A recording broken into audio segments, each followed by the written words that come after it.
All right, Saagar, what's on your radar? Well, every time I see President Obama shilling hard for Joe Biden's presidency, I really can't help but laugh because it was an open secret in the Democratic primary that until the moment he decided to call it for Biden, Obama absolutely did not want to see his former vice president become the Democratic nominee.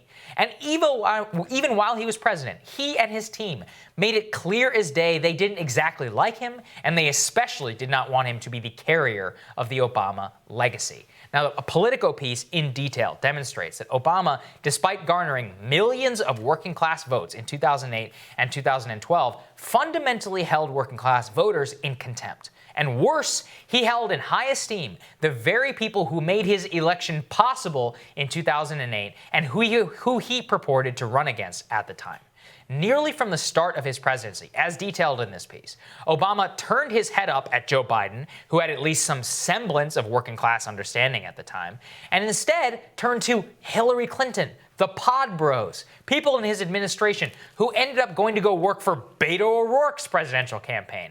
Now, the piece describes in detail how Obama sneered at Biden behind closed doors, how many of his advisors laughed at Biden openly and often behind his back.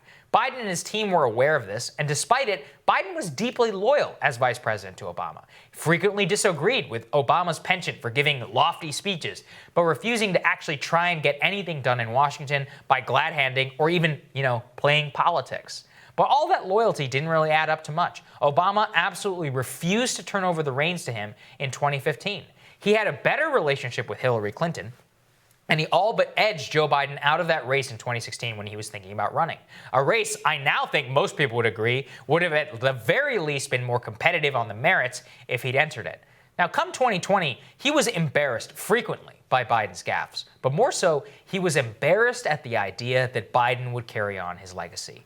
And yet, when Biden was in trouble in the Democratic primary, and when it came time for him to wrap the whole game up, Obama and his aides were behind him 100%. And in fact, since he's clinched the nomination, they've all glommed onto him. They make up the lists of the people who will be in the White House senior staff. They even make up the list of his vice presidential picks. Kamala Harris, in many ways, is the perfect empty shell politician that people like Obama, the Pod Bros, and David Axelrod say are the future of the Democratic Party. Therein lies the problem. If Joe Biden was actually Scranton Joe, if he was the guy who Obama hated because he wanted the president to stop appearing aloof and actually tried to get something done in Congress, and if he was a guy who realizes with finality that the Obama neoliberal project failed and that the people who advised Obama were actually technocratic fools who have been wrong about basically everything for his entire career, then he might actually be somebody worth elevating to the Oval Office. But he's not. He might have decent instincts, and he might be better at least appearing to normal Americans that he empathizes with them.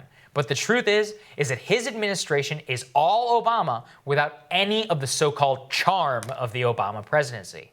His vice president is a vapid neoliberal shapeshifter. The person that he picked was literally Obama's national security, nearly picked was Obama's national security advisor. And nearly every other person who's been floated for a potential appointment in his administration was someone who looked down upon him, you, and anyone else who questioned whether they were God's gift to earth in 2015. So all of this demonstrates Biden himself is actually very insecure.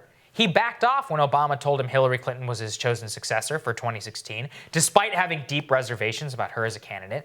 He basically ran as Obama 2.0 in the primary, despite during his presidency purporting to be disturbed at how the presidency itself was going. And then after winning, he hired his entire former boss's staff who scorned him for the better part of a decade.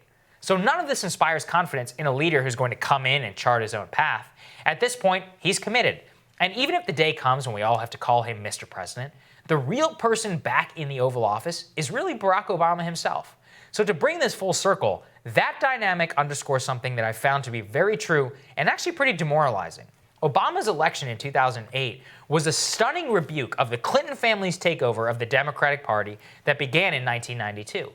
But the new sheriff, who promptly hired the old sheriff and then appointed her as his successor. So the truth is, it seems that Obama himself never wanted to destroy the Clinton legacy.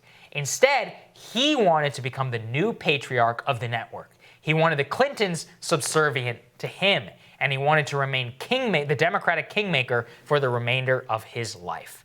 And just like the Clintons, he's now amassing tens of millions of dollars now that he's out of office, hanging out with billionaires, striking big deals with Hollywood. If Biden ascends to office, he'll mostly repeat his failed agenda of managerial technocratic government. And his losses will never be ascribed to the policies that he's enacted, but instead to his unique ability to seem to give a gaffe every time he gives an interview. So the machine is just going to turn over right to the next one. They'll get Pete Buttigieg or Kamala, whomever, to run next. Same staff, same policies, same failures. And the Obamas will remain kings. That is, unless we finally stop them. And that was a really crazy dynamic, Crystal, which is that Obama brings in Biden, treats him with total contempt. Right. And much of Biden's objections as vice president are quite reasonable. He's like, hey, Obama should be working harder in order to actually play politics in order to get something done. He's like, hey, Obama should not have more troops in Afghanistan. I'm like, oh, great. Where did that guy come? Yeah. And all of a sudden, during the primary, despite the fact that Obama scorned him, refused to endorse him, he hires all of his former staff. He's, puts out the friendship bracelet, that best friends forever thing. Now Obama is shooting videos. I was a little disappointed you didn't include that in the radar. I know, I should. Because it is so embarrassing.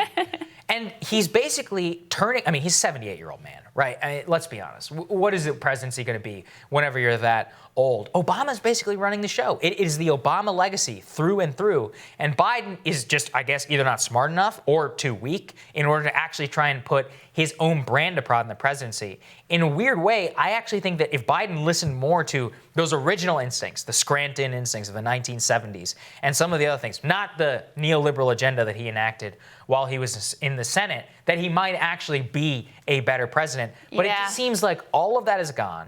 Now Obama is again running the show, and I just think we're in for an Obama third term, but without any of Obama's unique capabilities as a politician. Inspirational capabilities. Right. This is what is so interesting about Joe Biden. And to go back to the last election cycle, my understanding from people at the time was that it was, look, his son had just passed. Yeah. And that was a real factor, real dynamic, obviously. But in addition, the fact that the Obama people are basically like, we're with her. Not just with her, we're 100%. Right. And then the other piece was that he had, in a private conversation, asked Elizabeth Warren to run from the beginning as his VP, and she was like, nah. Right. And those two pieces were what really pushed him to decide not to go forward. So, Obama decides it's going to be Hillary in 2016. Didn't work out the way that he wanted. Right. And now, this time around, you saw the reluctance from the very beginning, right? It was so noteworthy. It's remarkable that the press didn't really cover it as such, although we shouldn't be surprised, that the guy he served with for 8 years as his vice president was like, we'll see how this goes. And so a lot of his staff goes to Beto. Then there's there's a Pete love fest. They're like, is there anyone else who's not Bernie Sanders could possibly? And then when it's clear that there is no one else who can possibly stop Bernie Sanders. That's when all of the chess pieces are moved. Everybody's pushed to drop out. They fall in line behind Joe, and we all know what the rest looks like. But that was all Obama's hand in all of that. It was Obama's hand in the beginning, leaving Joe sort of out to dry, getting fourth place in Iowa and all of this. And they're like, we'll see how this goes. And when they had no other choice, then he comes in for him. But the thing with Joe is it's a fascinating dynamic because he's always been a corporatist. He's always been a deficit hawk. Mm-hmm. He's been the wrong side of all kinds of foreign policy decisions, the Iraq War, of course, most notably. But he's done a really good job of having this working class, middle class brand. This affect. The affect. He's able to culturally signal working class in a better way than a lot of Democrats have been able to, and certainly a better way than Obama was able to. So reading this piece, the reasons that Obama had contempt for him were all the wrong reasons. Exactly. It was all from this snooty condescension. He's like, I went to Harvard Law Review. Right, exactly. And Joe's like, well, I got elected to the Senate when I was 29 years old. Right, exactly, And so it was all, it made you actually like Joe more because you're like, screw this guy. Yes. You're condescending contempt for someone who has at least the cultural affect of working class. But ultimately, they're basically, look, they have a different style. they're basically the same politicians. That's right. I mean, they basically agree on, the same neoliberal sort of centrism and this obsession with finding the middle and the grand bargains and the civility and all that stuff. Like, they both have those same obsessions. They're just very stylistically different, and that was the part where apparently the rub was. You keep coming back to it, where you're like, Biden, despite all this, is still going to grovel back to Obama. He's still going to hire all of his people. He's still going to run his White House basically as a third term of Obama. And so it's like you're getting all of the parts of Obama. You're not getting any of the parts that would even make Biden necessarily redeemable in any aspect.